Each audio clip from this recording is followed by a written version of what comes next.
I'm going to read a series of poems from my book, Poverty Creek Journal, published in 2014 by Tupelo Press, and then close with a few poems from my forthcoming book, Sundays, also from Tupelo. Poverty Creek Journal is a set of prose paragraphs, essentially lyric essays that I drew from my running journals in 2012. I live on the edge of the Jefferson National Forest in Southwest Virginia, and I run in that forest 6 days a week. And I have been keeping running journals for years, recording weather and time and pace and things like that. In 2012, I decided to extend the journals a little bit and record not only those details, but something of what I was thinking about out in the woods and pondering a little bit about how I moved from thought to thought. So I would finish my runs, come back home to my journal and write down the particulars and then as much of the thinking that I did as I could recreate.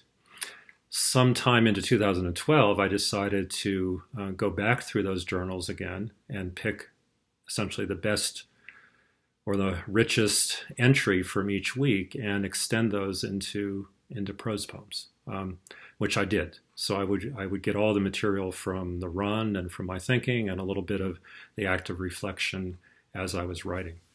So I was thrilled with the book. What it allowed me to do was figure out a way to combine two things that I think about all the time.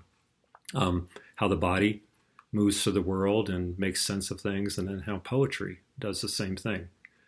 When I teach, and really when I think, I use running all the time. I use the body to talk about how poetry works, and when I run, I use poetry to explain what I'm dealing with in my body. So I finally found a form that allowed me to combine those two things. So I was thrilled. So the book itself takes the form of dated entries like a journal, and I'll just simply read the dates and plunge into them. So it begins January 6th, 2012. Finishing up the run this morning, cresting the ridge above the pond into a sudden blinding sun reflecting off the ice, as if the light were alive, preparing to speak, and then turning ordinary again as I came down the ridge and the angle changed and the light pulled back into itself. My right calf is still a little stiff from where I strained it last week doing mile repeats in the cold, just enough to not let me out of my body. When Emily Dickinson writes about Jacob, she never mentions his limp, even though that awareness of limits is everywhere in her work. Instead, she writes about his bewilderment. Cunning Jacob, refusing to let go until he had received a blessing, and then suddenly realizing as light swung silver fleeces across the hills beyond that he had been wrestling all night with God. He had seen God's face and lived. The limp is what we take away. It means there must be a way back. It almost goes without saying.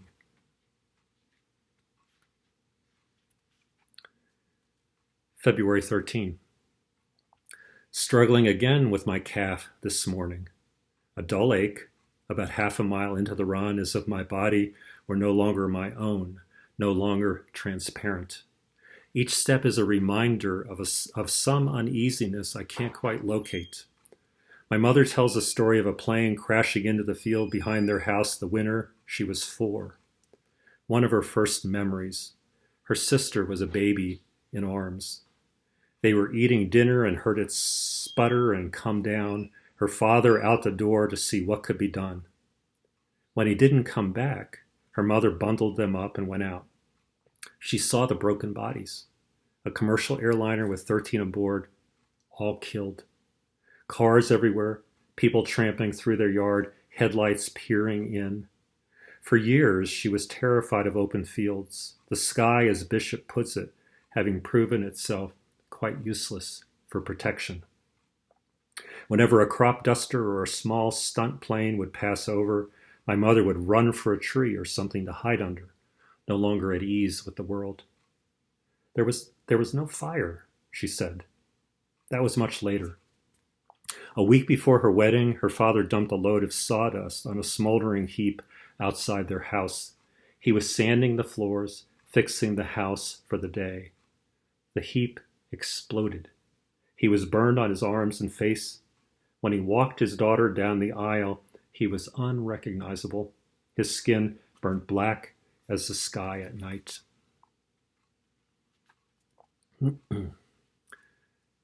February 29. My brother John died yesterday of a heart attack in his sleep. He was 58, skiing in Utah with our brother-in-law. Calling my parents with the news was the hardest thing I've ever done.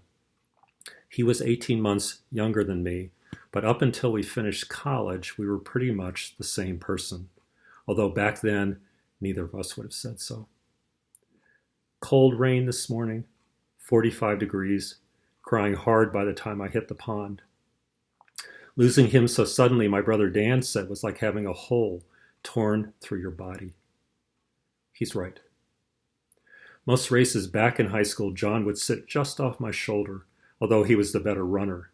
He had a swimmer's body, smooth, fluid, not as angular as mine. I can see him now, that long blonde hair, no hips, a look back as he shakes himself free and strides ahead, hands brushing his waist, those old satin shorts. I can feel him pull away now, here, in my body. March 10. Dad's sobs echoing through the church when we brought John's body in. That was like him dying all over again. So, when I began the book, I obviously didn't know it was going to be a book about grief, among other things. But I felt incredibly fortunate when John died to have this material to work with and to essentially process and make my way back to him. So it changed the book from this point on.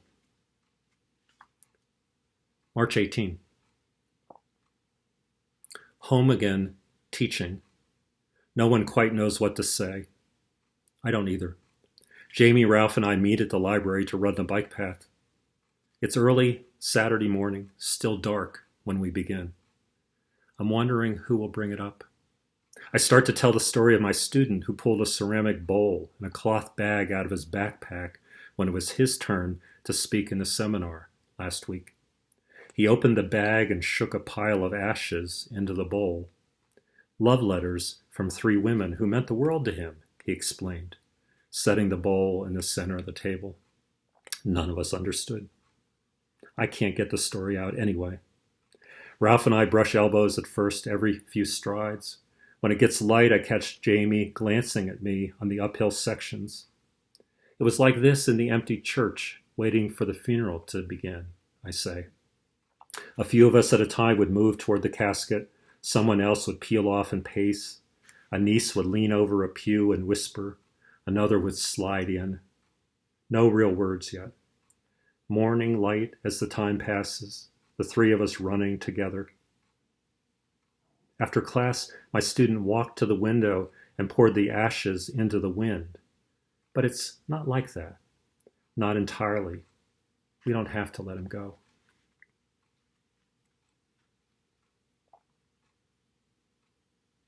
April 11. Big wind all night. You hear the sound of it, but you do not know where it comes from or where it is going, Jesus said to Nicodemus. That high, unanswerable wailing. The word in Greek is pneuma, spirit or wind. Whichever it is, it has left me tender and raw. The trail this morning is littered with pine tips, the torn smell of evergreen everywhere. The same steady roar, but now I'm under it, the trail sliding down along the creek, the wind camping out on the ridges. On runs like this, we'd put our heads together to talk, a hand on an elbow sometimes, when a misstep would set the other flailing. Now I'm alone, wordless, with the strangest sense of being set apart to mourn or notice. I'm not sure which. The wind above us, moving across space. April 16. Somewhat sore after the remembrance run on the Virginia Tech campus 2 days ago. I didn't race flat out, but nearly so, as if effort were a way of contributing to some sort of shared, somber speech. I was in Boston running the marathon when the shootings happened here 5 years ago. I don't remember much. The press of the crowds, the cold rain and wind, Laura breaking the news to me after I'd finished and managed to stop shivering. People we knew on all the screens as we flew home. Student after student after we returned coming by to talk. When I got up from my chair, the shock of my body still battered by the marathon surprised me. I'd forgotten entirely how to think about that feeling. When Clarissa Dalloway heard the news of the young man's death, she took it in through her body. Up flashed the ground, through her the rusty spikes, that precious treasure held in his hands. She walked to the window, all of it new, the darkening sky, her own life there, thinning, pale, raced over quickly by the tapering clouds.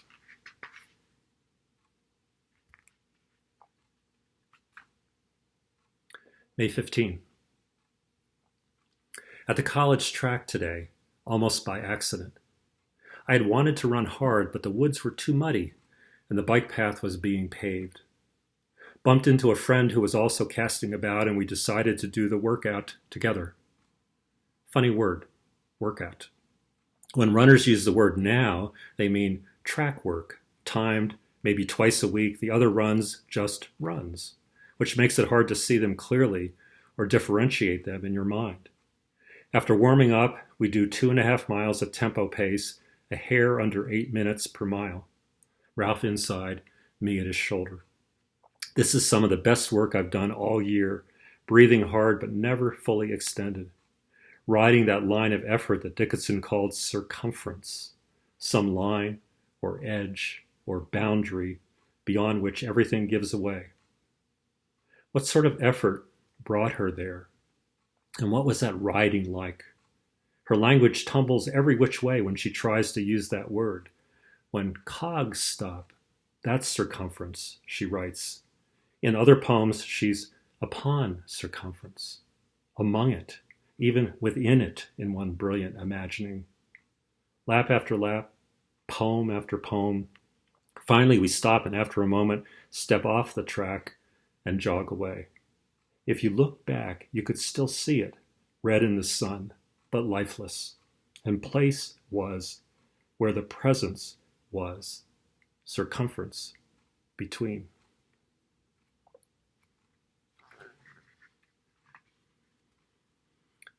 July 4. Shawsville 5K, the 4th of July. I first ran this race 25 years ago. So much of it is just the same. Start at one mailbox, return and finish at another. A high school girl steps forward and sings the Star-Spangled Banner. I'm 8 or 10 rows back and have to shift to see. Years ago, I ran this race in about 18 minutes and started near the front. Last year, I ran 23 minutes, and this year, I'll probably run slower. Ray and Sharon are missing. Linda's not here because Chuck is gravely ill. John Hosner is here, but chastened by age. 25 years ago, when he was the age I am now, we probably finished within a place or two of each other. We always did. I shift nervously from leg to leg, as if time is a surface I can't find my balance on. What thou lovest well remains, Ezra Pound wrote in 1945. He was 60, my age, arrested for treason and visited one night by a set of eyes that, carelessly shifting about his tent, brought him back to a world he had loved. Skies clear, nights sea, green of the mountain pool. What thou lovest well shall not be reft from thee, he wrote. This is one of the things I've loved. This small town race, lawn sprinklers out in the road to break the morning heat, the sprawl of bodies at the end of the race, shirts stripped off, sweat pouring, runners coming in, the anonymity of it all, those exhausted, radiant bodies.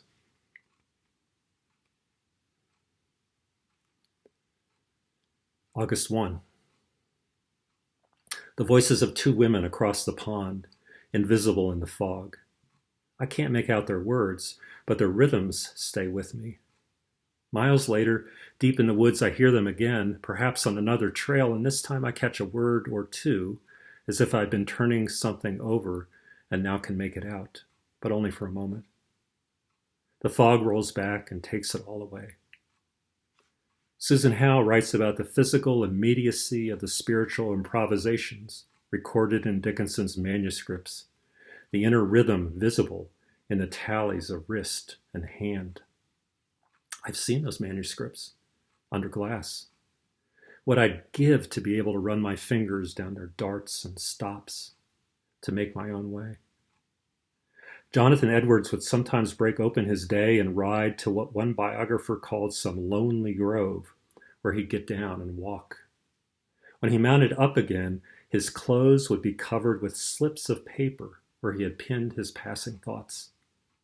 A private Bible, as if it were possible to catch spirit in flight, to take in its passing and bear it home.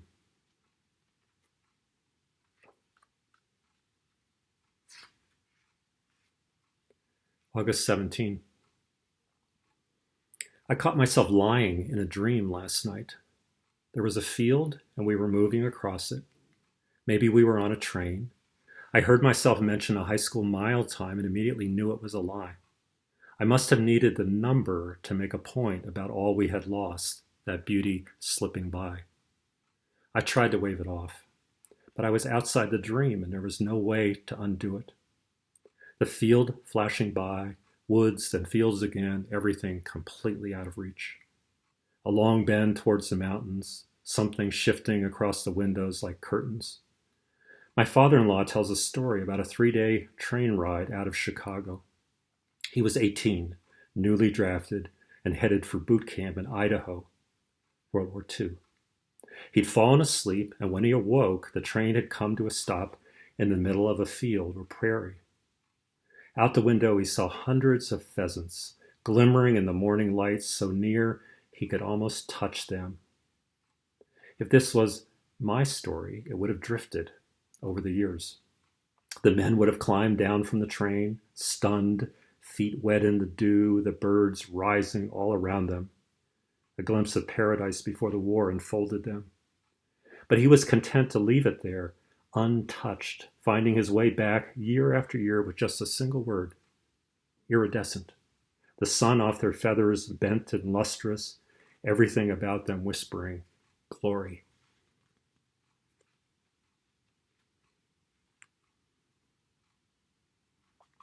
October 5. 8 miles in the afternoon.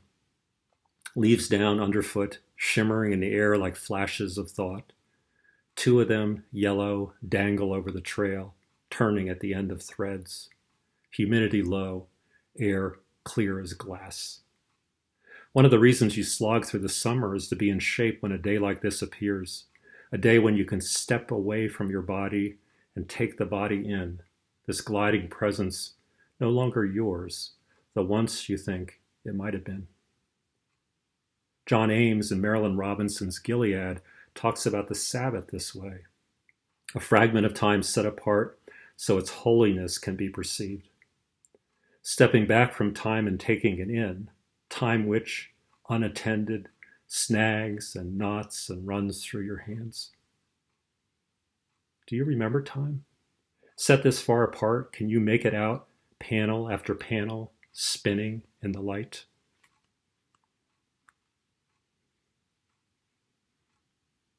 November 17.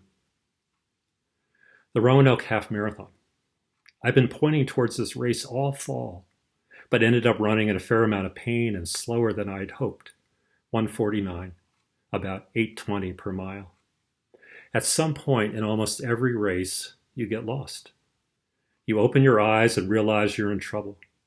Your heart rate rises, your concentration buckles, and you're suddenly flailing around inside. with no landmark save for a familiar hatred of yourself and the ego that made you line up and race.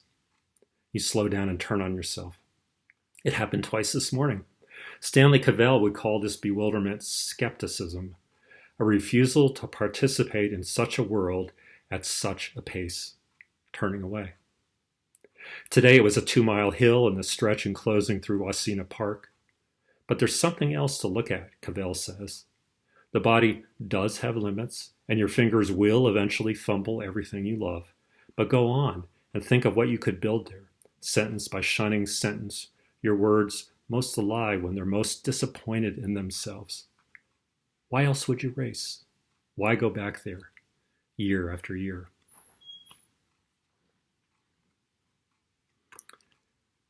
And let me close with a piece from December 21.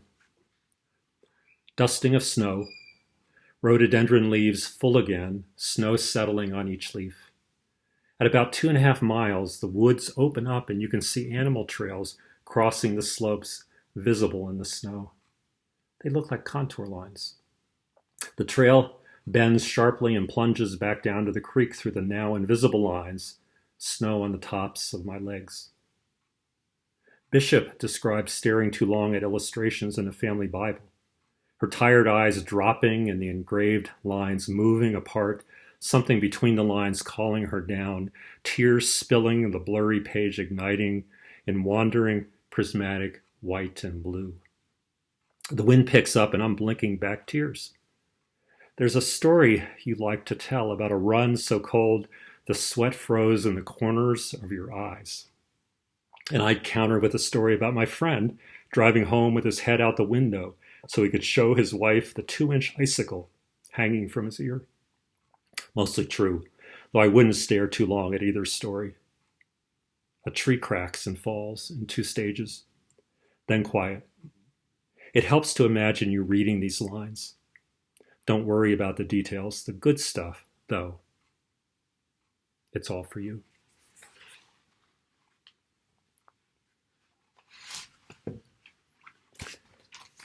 Then I wanted to close with a few sections from the book Sundays.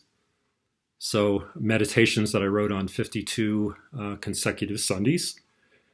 Not about running, or not much about running, mostly about walking and weather and wind and things like that.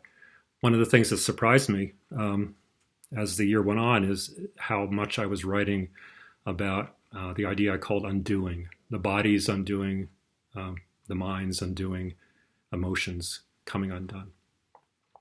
So it runs from August to August, and I'll begin with August 28. Walking with Laura at the pond.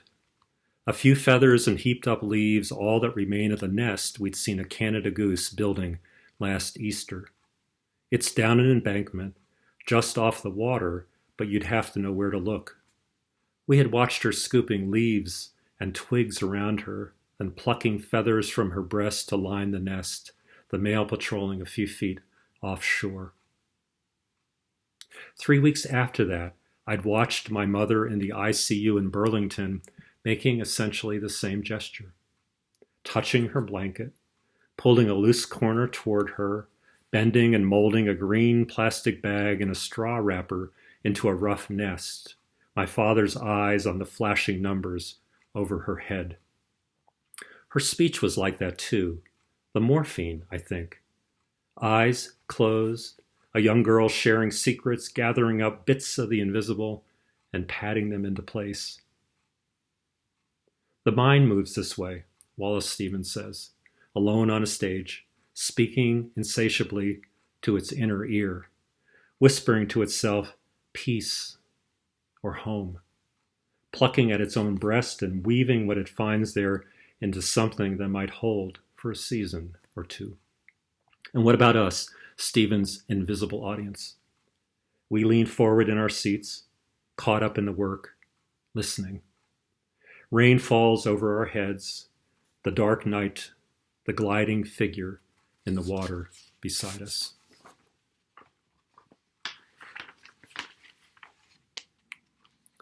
November 6th. Abby's babble yesterday as we walked up to the falls. More rhythm than words. Some lost song fading in and out again against the rocks, tumbling to mist in the stream below. She's on her father's back. I'm behind, adjusting my steps, keeping an eye on the way her left hand rubs itself in tight spaces against rocks and trees. Her right hand a dangling rhododendron leaf. 3 days ago, I'd been walking with a friend who had broken an arm badly at the gym. When they went to set it, he flatlined for almost 2.5 minutes, the anesthesia and shock having stopped his heart. When they revived him, the life flooding back caused his heart to swell, broke it essentially, or so the condition's name suggested, and he wanted to talk about the new sense of himself he'd fallen into. A sort of conversion, but he didn't know to what. No Damascus Road, no blinding light. It was 10 days since the accident, and something he couldn't name had untied itself in him. When my brother died, I lost almost all of the week before. But this was a different sort of emptiness. It was like waiting for something new to be born, he said, temporarily full of wonder at how easily the old words had disappeared. The broken arm tightly bound under his shrugged-on coat, me walking beside him, trying to figure out how much space to leave. On our way home, I found myself edging out into the street as if to form a barrier against the afternoon traffic. How much room does a broken heart need to find its way back to itself? What would that new song be like? And what might it cost to put yourself near enough to hear it? February 5. 20 turkeys moving across the backyard this afternoon, blending into each other in the dark, sun-patched woods. Their heads one after another momentarily lift and peer out, their shifting brown bodies drifting down and away from me. It's impossible to hold them all in your eyes. Even now, the head of the conga line has vanished in the woods' low growth. You could film them, I suppose, but even that wouldn't do them justice. This might work, though. I've been thinking lately of the famous 12-frame Running Man sequence Edward Muybridge created in the late 19th century. Perhaps you've seen them. 12 slightly comic, deeply serious photographs of a nude man running, viewed from the side. Muybridge's stop-motion photographs let us see what had been almost invisible. The left foot about to plant, the right arm high and forward, that arm swinging lower and back, the right foot lifting, both feet floating for an uncanny moment, and then the right foot planting, the right hand now moving forward again, and the left foot up and out and ready to plant. The head never moves, while the rest of the body almost unnaturally springs and gathers and floats, a grid of 12 takes against a dark background. It's one of the most beautiful things I have ever seen. The gap between each photograph making the resistance the body is working against visible, as if beginning again, week after week, might let us hear the silence the urgent body and the almost stilled mind press into and draw a world out of. March 12. Extraordinary moment earlier in the week. My right eye had suddenly come undone. What seemed like bolts of lightning began rippling down one side of it, the light show when I walked across a dark parking lot almost continuous. I went to the eye doctor, who described it as the vitreous gel pulling away from the back of the eye, tugging at the retinal nerve cells and sending signals the brain was taking in as light. Age, I suppose. He probed the eye with a bright, stabbing light, and I suddenly saw a vast field stretching out before me, an empty yellow-brown desert, dried up, interwoven stream beds laced one to the next across branching, angled ridges. I couldn't breathe. It was as if I had suddenly glimpsed some inner blankness I'd never been able to open myself up to before. It lasted for 4 or 5 seconds and then faded. Blood vessels laced across the retina, the doctor explained when I jerked my head back and looked around the darkening room, always there, but ignored by my brain. Their shadows thrown a new way against the back wall of the retina by his probing light, and so momentarily visible, momentarily taken in. I'd never seen anything as beautiful, as terrible. Now in a new morning's dark, the lightning flashes have begun again, though not as intensely as before. It's as if, in a darkened room, a blind were shifting in the faintest of breezes, and just for a moment, and then again, the moon outside had pushed its way through. You could go there, I thought. You really could. The blind flapping in some insistent inner breeze. And then let me finish with one from March 19. Jack Wheatcroft died Tuesday. A friend from the school called me. I've been thinking about him all week, how listening to him make his way through books drew me toward a part of myself I didn't know what to do with. Loneliness was the word I used for it then, or lostness. I would walk out at night through town to the bridge over the Susquehanna and stare down. Hisses and sighs, all that energy sliding under me in the dark, calling me somewhere else. I thought I was thinking about dying, but I think now it was something else. Deep within us is a river, under it all, where everything comes undone. Longing starts there, and wanting, murmuring and clucking, endlessly braiding over itself in the dark. Call it the soul, this endless longing and wanting. I don't think anymore it matters what we call it. This field folded away in thought. I remember, too, I was stumbling toward faith at the time, thinking I was turning away from that dark river rather than, as it seems now, embracing it. Another way my doctor tried to describe what was going on with my eye was a boat on a lake, loosely tied to a dock. Imagine a wind coming up, storm clouds. Each time the boat pulled away from the dock and the rope tightened, that would be the gel, tugging at the retina, triggering those flashes of light.